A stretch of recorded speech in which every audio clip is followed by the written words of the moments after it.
السلام عليكم مشاهدين قناة الأعزاء، مرحبا بكم في فيديو جديد اللي هو اليوم راح نديرو بسكوي غولي ونقطعوه طراف صغار، يعني راح يكونوا شغل باتيسري صغيرة. قبل ما نبداو بالمقادير بطريقة التحضير ما تنساوليش اللايك والشير والمشاركة مع أصدقائكم، وبالنسبة لي راهم يشوفوني اليوم لأول مرة ما تنساوش ديروا لي مشاركة وتفعلوا زر الجرس باش يحلقكم كل جديد. اذا بدون اطاله راح نبداو بالمقادير. راح نسحقوا 4 حبات بيض اللي راح نفصلوهم الصفر وحده والبياض وحده. اذا كانوا الحبات كبار ديروا 4، واذا كانوا صغار ديروا 5. راح نسحقوا 4 مغارف سكر، 4 مغارف زيت، 4 مغارف حليب، 2 معالق فرينه، مغرفه نشا، قرصه ملح وشويه لافاني. اذا بدون اطاله راح نبداو بطريقه التحضير. نبداو بسم الله بالبيض. نحطوا البيض، نحطوا عليه 4 مغارف تاع السكر، راح نقسموهم مغرفه على الصفار والباقي نديروه على البياض. راح نسحقوا مغرفه سكر، نديروا قرصه ملح، ونديروا شويه لافاني. انا حندير ليكيد، نتوما الا عندكم بودره ديروا بودره عادي. اذا نخلطوا هكذا.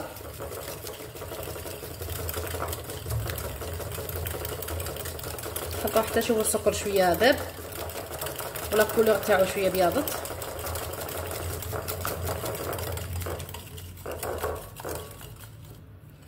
اذا هكذا بعد ما ذاب السكر تاعنا ولا كولور تاع البيض تاعنا شويه بياضت، راح نزيد نضيفو مباشره الزيت اللي هي 4 مغارف،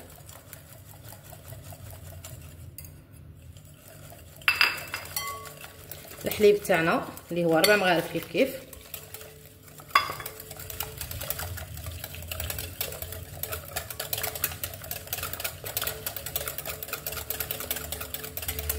ومن بعد نضيفوا الفرينه تاعنا مع النشا. اذا نضيفوا الفرينه تاعنا اللي راح نصفيوها، مع اني راني مصفيتها من قبل ولكن نصفيوها هكذا خير.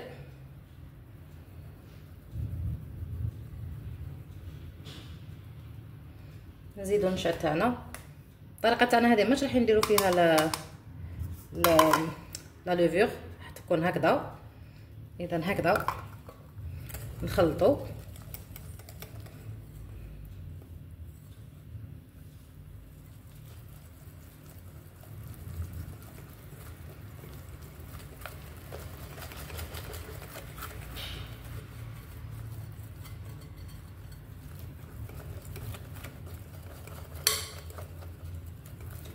اذا هذا هو الخليط تاعنا، نحطوه على جنب ونجيبوا البياض تاعنا ونخلطوه نطلعوه اوناج.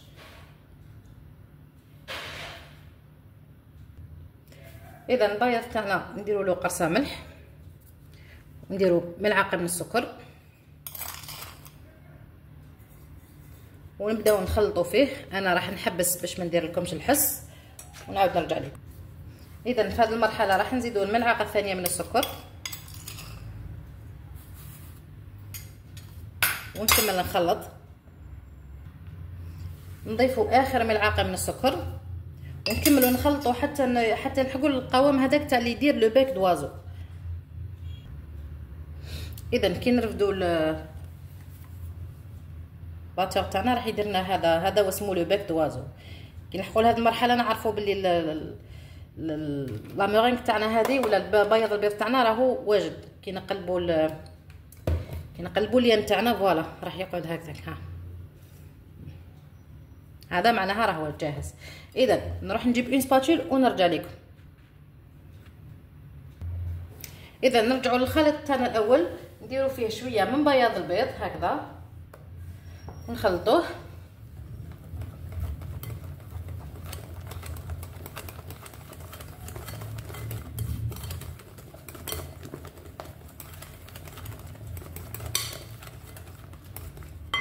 نضيفوا شويه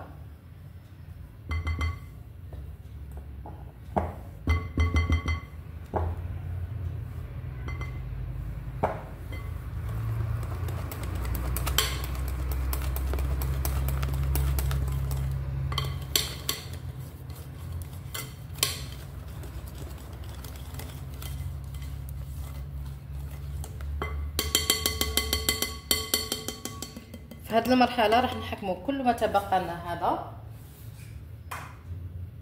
ونفرغوه مباشره على البايض تاع البيض اللي بقى هكذا.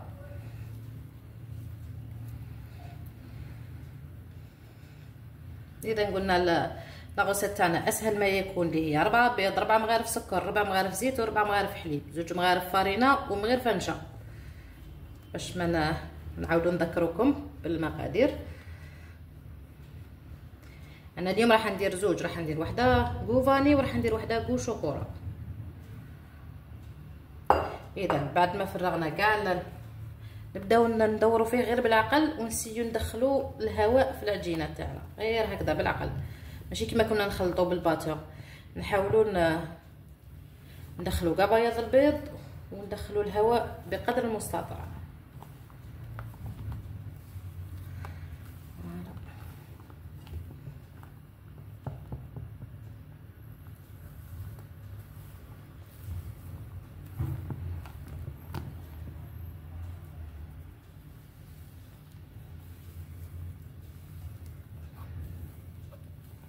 هكذا العجينه تاعنا راهي جاهزه. نروحوا نجيبوا سنيوه تاعنا ونفرغوها. قبل ما نجيبوا سنيوه نشعلوا الفوق تاعنا على درجه، الا كان سخون بزاف نديروه درجه 160، نشعلوا من الفوق ومن تحت ونخلوه يسخن. واذا كان ماهوش سخون بزاف نشعلوه على درجه 170 ولا 180 ونخلوه يسخن. اون اتوندون نديروا العجينه تاعنا في السنيوه.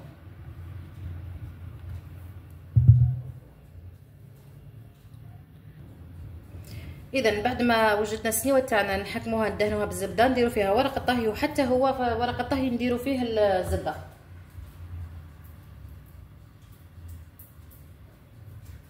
نحكموا العجينه تاعنا ونفرغوها كامل في السنيوه.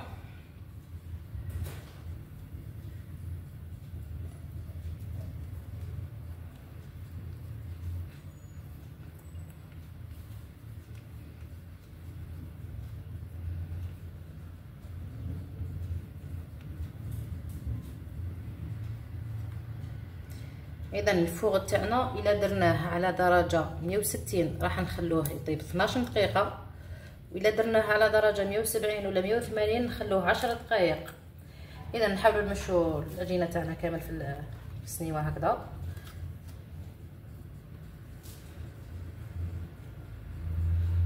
نحاولوا نسقموا لها الوجه تاعها.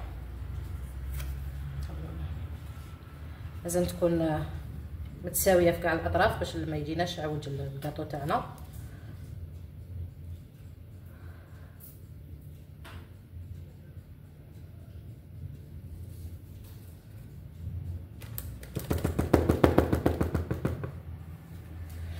اذا هكذا نحاولوا نخبطوا السنيوه تاعنا هكا باش تتساوى العجينه تاعنا، باش يخرجوا لي بولدير. شوفوا كيفاش يخرجوا وباش يتساوى السطح تاعها. نحكموها هكذا ندخلوها في الفرن ونستناو 10 دقائق ونعاودو نخرجوها. اذا البسكويت تاعنا بعد 10 دقائق هذا هو، نحوه من السنيوه.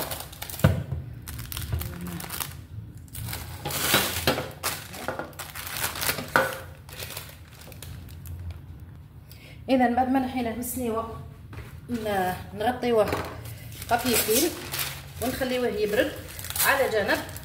اون اتوندون نخدموا العجينه الدوزيام ونعاود نرجع لكم.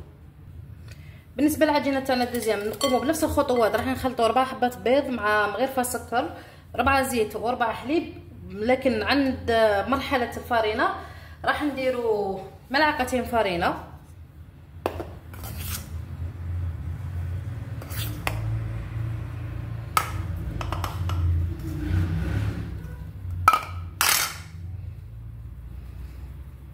في مكان النشاء رايحين نديرو ملعقه كاكاو المر.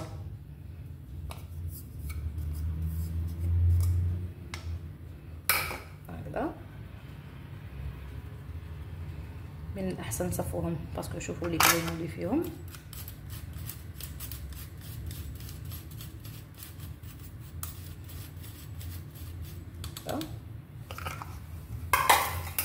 نخلطوا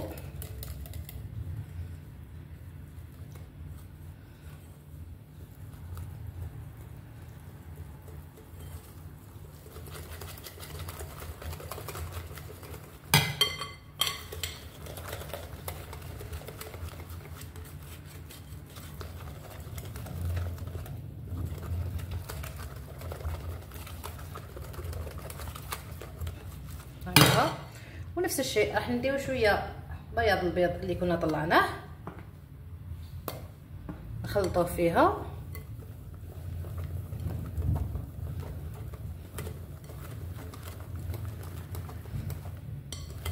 راح تشوفوا تكون ثقيله، بصح غير ديروا لها بياض البيض راح تبدا تخفف.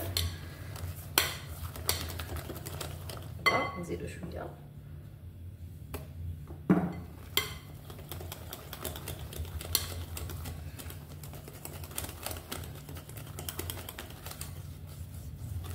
بعدها كيما درنا مع العجينه الاولى نعاودو نديرو مع هاد العجينه، نفرغو هذا فوق بياض البيض ونحاولو ندخلو الهواء في العجينه تاعنا.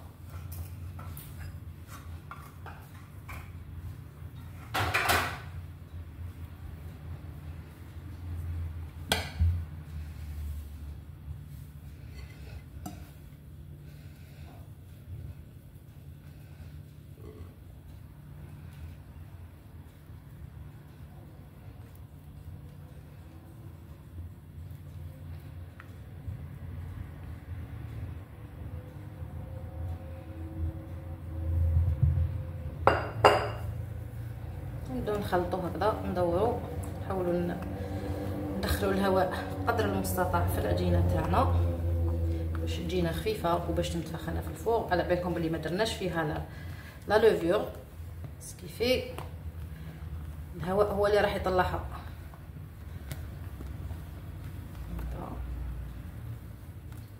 ندخلوا كل بياض البيض ما نخلوش، لازم يتجانس كامل مع العجينه تاعنا هكا بحركه دائريه هكذا هكذا. والعجينه تاعنا راهي جاهزه. نوجدوا السنيوه تاعنا نديروا لها كيما قال العجينه الاولى، راح نديروا لها الزبده والبابي كويسون ومام هو نديروا له زبده ونعاود نرجع لكم. السنيوه تاعنا راهي واجده، يلا غنفرغوا فيها العجينه تاعنا ونعاودوا ندخلوها للفرن كيما الاولى على درجه 160 ولا 170 مده 10 دقائق اذا كانت 170، 12 دقيقه اذا كانت 160.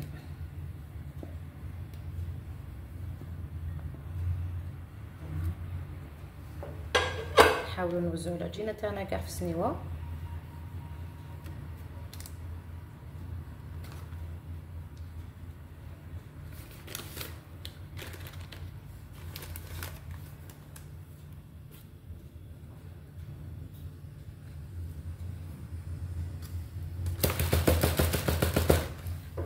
نسيو العجينه تاعنا في كاع السنيوه، نحطوها باش تتسوى ويخرجوا هذوك لي بول دير، نحطوها في الفرن ونعاود نرجع لكم باش نخدموا الحشو تاعها. اذا اول حشو راح نخدموه هو الحشو تاع لو غاتو الشوكولا. راح نسحقوا ربع لتر من الحليب،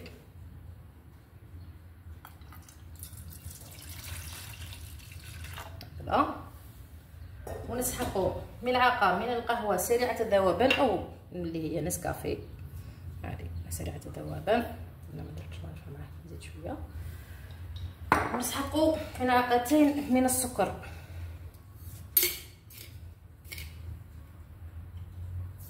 هذا، ونرفعوهم على النار نخليهم يوصلوا لدرجه الغليان. نعاود نرجع لكم. اذا ما بيت الحليب تاعنا راهو يغلي، راح نحتاجو 3 معالق صفر بيض،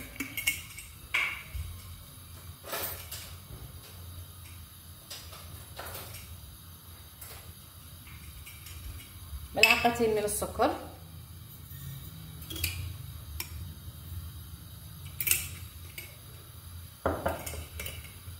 نحتاجو شويه لافاني،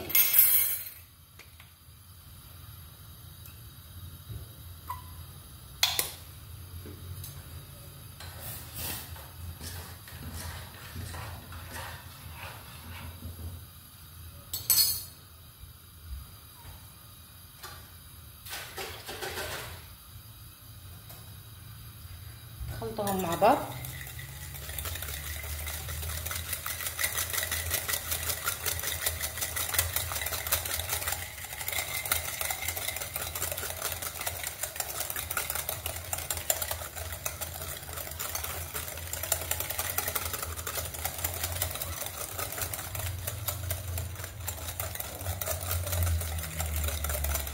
راح نضيفوا ملعقه فرينه، تقدروا ديروا ملعقه فرينه او 2 ملاعق نشا.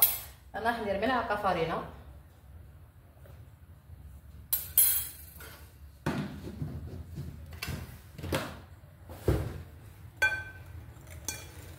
هكا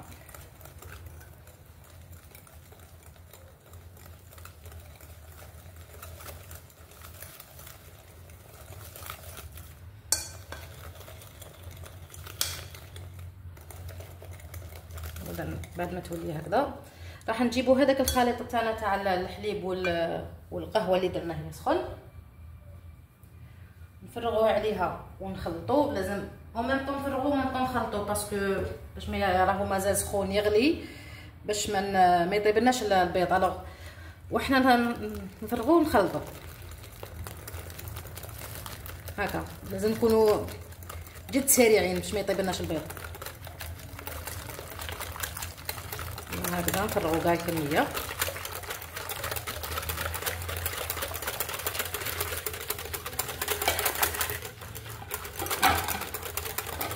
ونعاودو نرجعوها في الكسرونه ونعاودو نرجعوها على النار.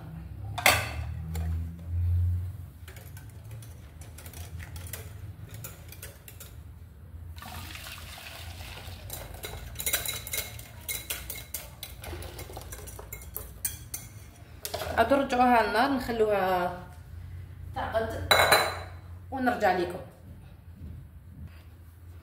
اذا بعد ما نحطوها فوق النار راح تكون هذا هو القوام تاعها.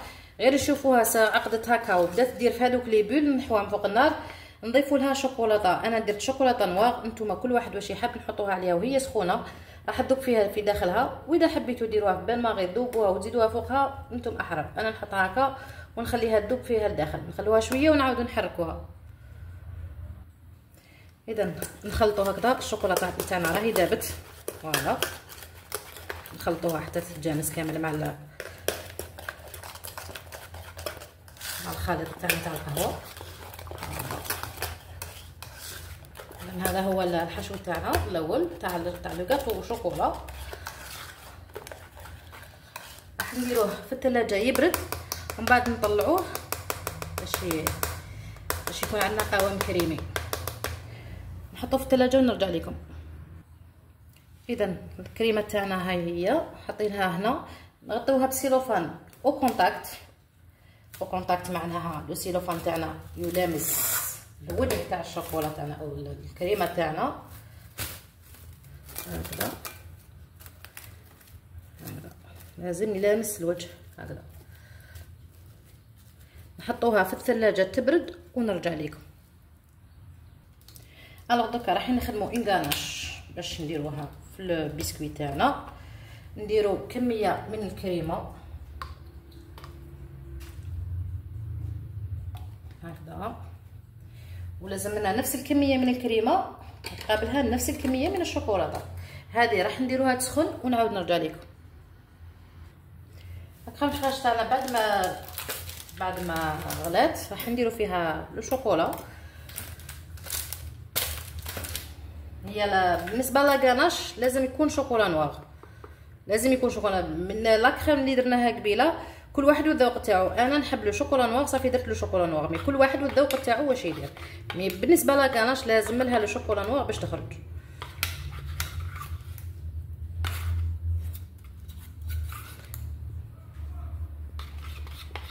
اذا نحركوها حتى تذوب كل الشوكولاته.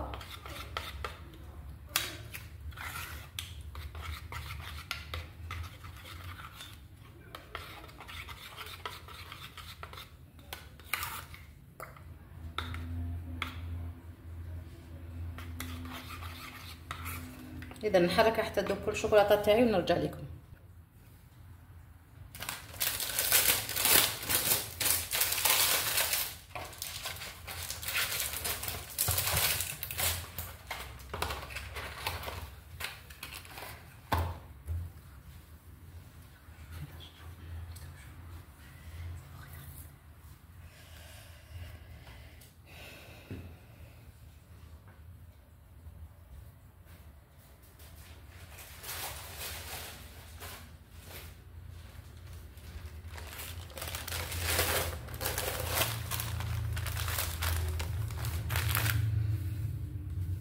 اذا هذا لي بسكويت تاعنا نحيو له لو بابي كويسون هكذا. نجيبو لي بابي فيلم تاعنا نحطوه فوقو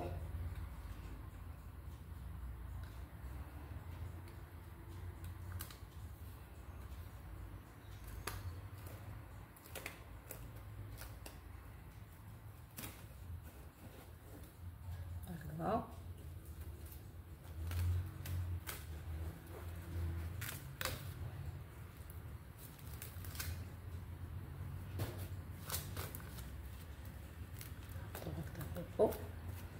نجيبو المقص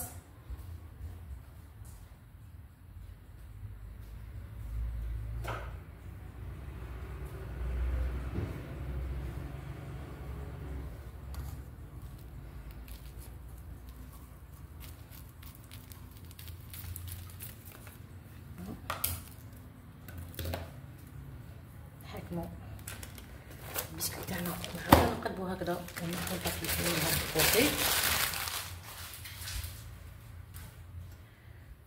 اذا الكناش تاعنا وهي سخونه نفرغوا فوقها هكا شويه شويه شويه من فين كوش، ما راحش تكون اون كوش كبيره.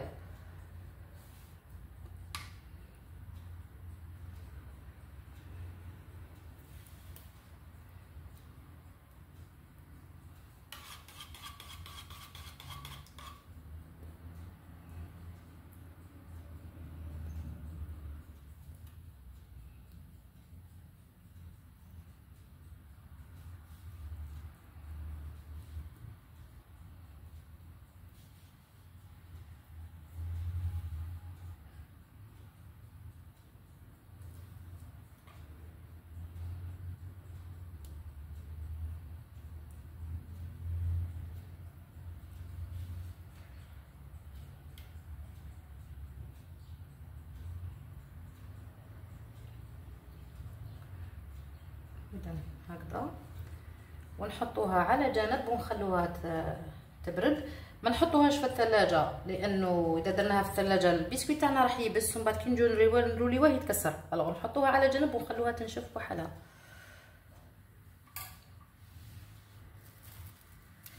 نحيها ونعاود نرجع لكم. اذا بالنسبه للحشو تاع لو غاطو اللي درناه على فاني راح نخدمو اون كريم اباز دو شونتيي. راح نديرو كاس حليب بارد يكون من الثلاجه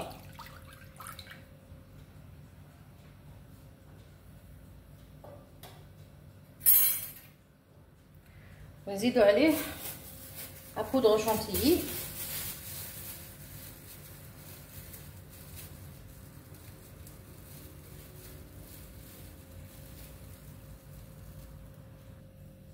حوالي 2 ملاعق كبار.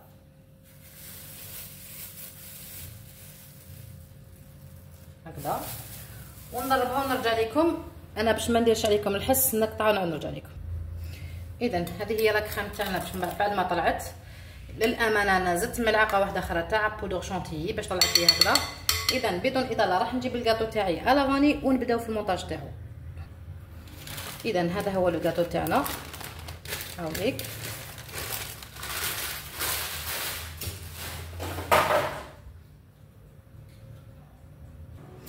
اذا كي نمروا على يدنا هكذا راح تتنحى هذيك القشره الماغون.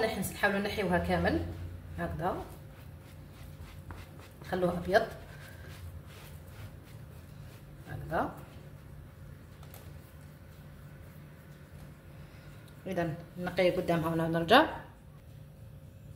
اذا نشوفوا لو كاتو تاعنا كيفاش دا مانيابل ما يتكسرش كي نروليوه. نبداو بلو مونتاج تاعنا. الوغ اول حاجه راح نديروا لها اون كوش تاع، انا عندي هذه راح نستعمل هذه. نتوما واش تحبوا تحبوا معجون تاع لي فريز ولا اي حاجه تحبوها. راح ندير هذه كوم بروميير كوش ونزيدوا فوقها لا كريم اللي خدمناها.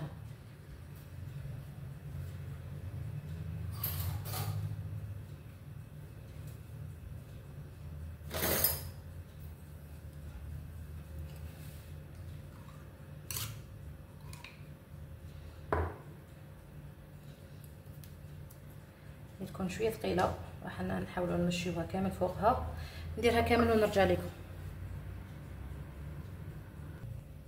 اذا بعد ما درت لاكوش تاع جولي لا فramboise، راح ندير لاكوش تاع الكريم تاعنا اللي كنا وجدناها مع بعض. كيف نمشيها كامل فوق لو بسكوي تاعي.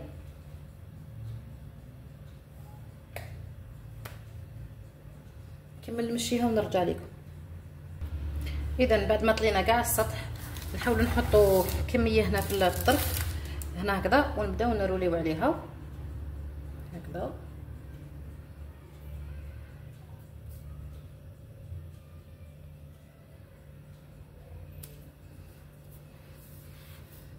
هكذا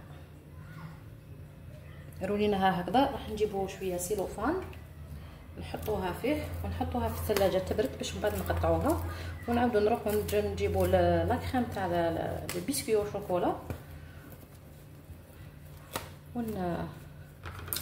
ونخدموها مع بعض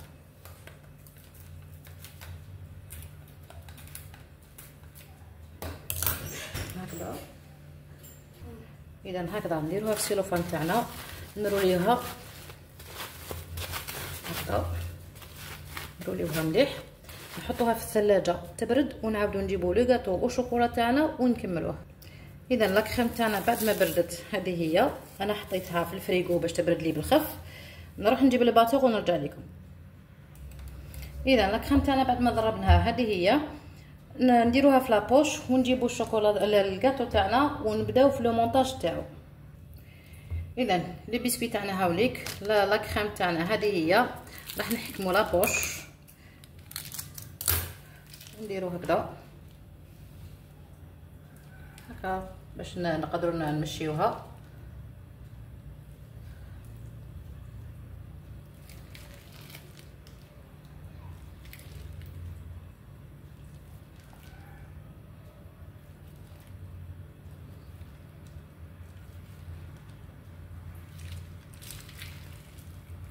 بدنا نخليو شويه باش من بعد نروليو عليه، نمشيو هذه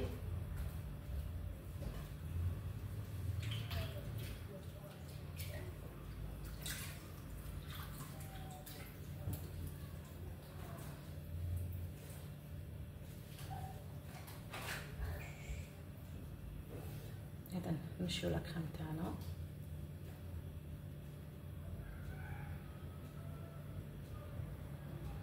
كمل نمشيها ونرجع لكم.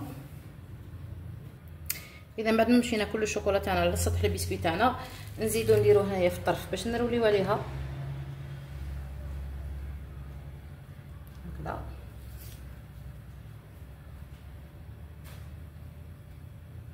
ونبداو نروليو لي بسكوي تاعنا. بسم الله.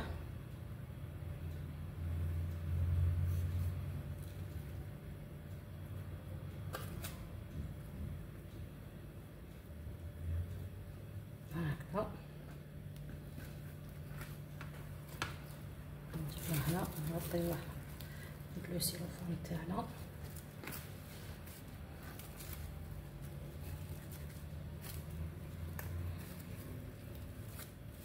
نحطوه. اذا بعد ما جبنا الكاطو تاعنا من الفريجيدير، درت شوكولا حليتها لاغاب، حكيتها بلاغاب، ونفوتوا فيها لو بسكوي تاعنا هكذا.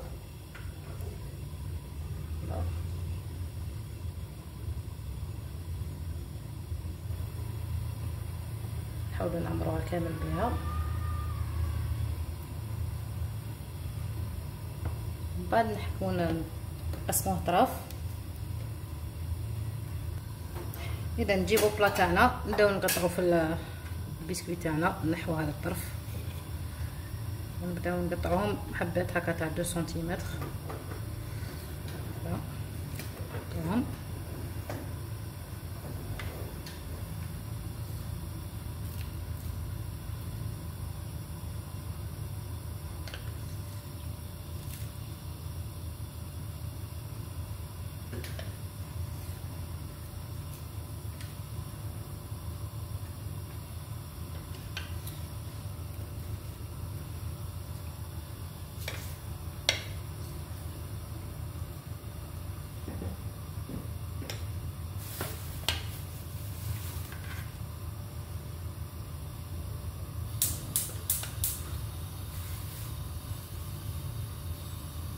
نكمل القطع الباقي ونرجع لكم.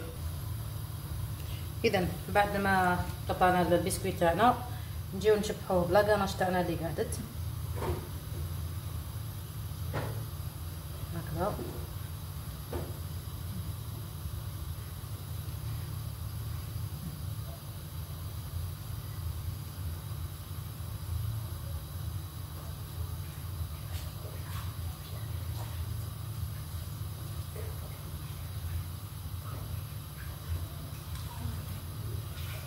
خلينا نديرو هكا.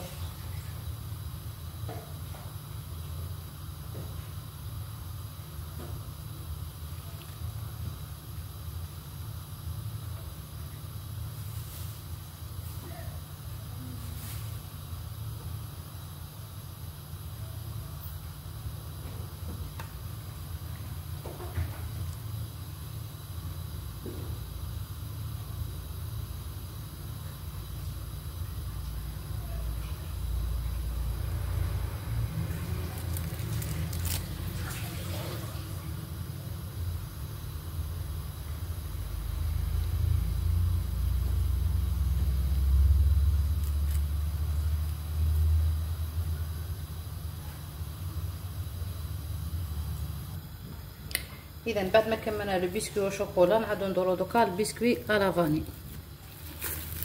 نفتحو هكذا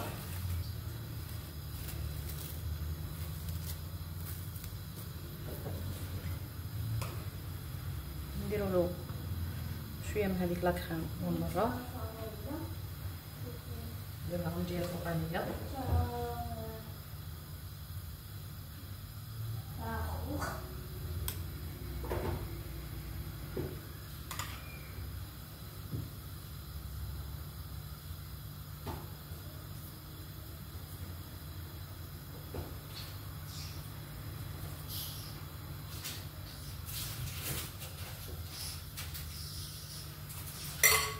هكذا ونقطعها نفس الطريقه اللي قطعنا بها تاع الشوكولا نقطعوا بها هذا قطعه تاع 2 سنتيمتر.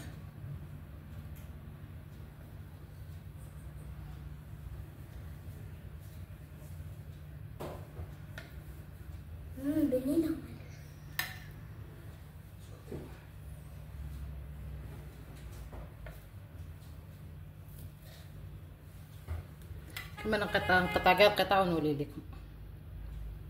اذا بعد ما قطعنا كل الكميه راح يكون هذا هو الشكل تاعو.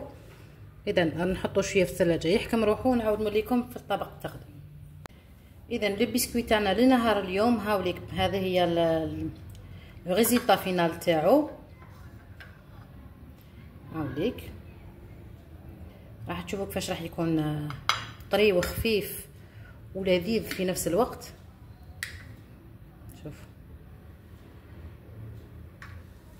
شوف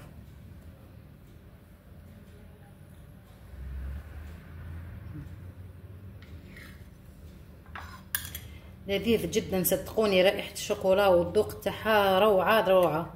اذا نعاود نجيب لكم البسكويت الثاني اللي هو تاع لافاني ونوري لكم كيفاش كان القوام تاعو. وهذا هو لو بسكوي اللي كنا درناه بلا فرامبواز ولا كريم شانتيي. صدقوني ريحه لا فرامبواز راهي روعه روعه، والقوام تاعو ما نقولكمش خفيف خفيف خفيف وطري وبنين. صدقوني انه بنين بنين بنين. ما راحش تندموا اذا جربتوه. ما تندموش والله ما تندموا كي تجربوه. بنين لواحد الدرجه ما نقولكمش. اذا هذا هو، وهذا تاع لو شوكولا. صدقوني اذا جربتوهم ما راحش تندموا، بنان بالبزاف. اذا هذا هو لو بسكويت تاعنا في طبق التقديم. هذا هو لو ريزولطا فينال تاعو. واش نقول لكم؟ ما بقى لي غير نقول لكم تبقاو على خير ان شاء الله تجربوه ويجيكم بنين. وما تنساوليش الشير واللايك، وتدعوا لي اصدقائكم باش يشتركوا في القناه وتدعموني في القناه تاعي ان شاء الله. شهيه طيبه وشهيتكم في الجنه ان شاء الله، وتبقاو على خير. الحلقه القادمه ان شاء الله.